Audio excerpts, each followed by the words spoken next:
Perhaps the earliest evidence we have of diverse sexual practices in pre-Hispanic Latin America comes from the erotic pottery objects found in Peru.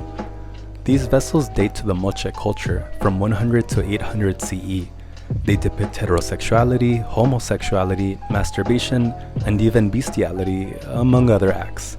According to a 2015 article, most of these vessels were stolen by grave robbers and eventually made their way into museums and private collections.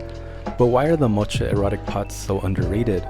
Well, part of the reason is that some of the first scholars who studied them in the early 1900s undermined them as pornographic and obscene.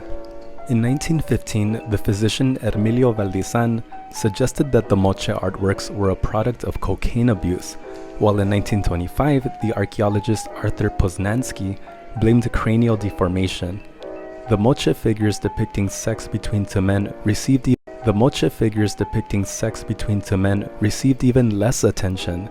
Homophobic scholars and nationalists claimed that indigenous Peruvian cultures could not have had these practices.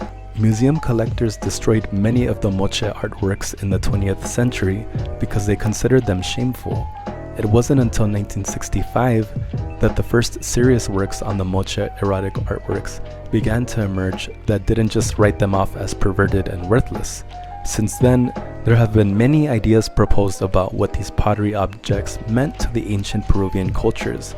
Some believe that they might represent sexual fantasies, or maybe they warned against overindulging in sexual pleasure.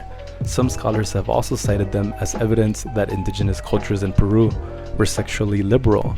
While we don't really know for sure, we can safely say that they attest to the reality of diverse sexual practices in pre-Hispanic times.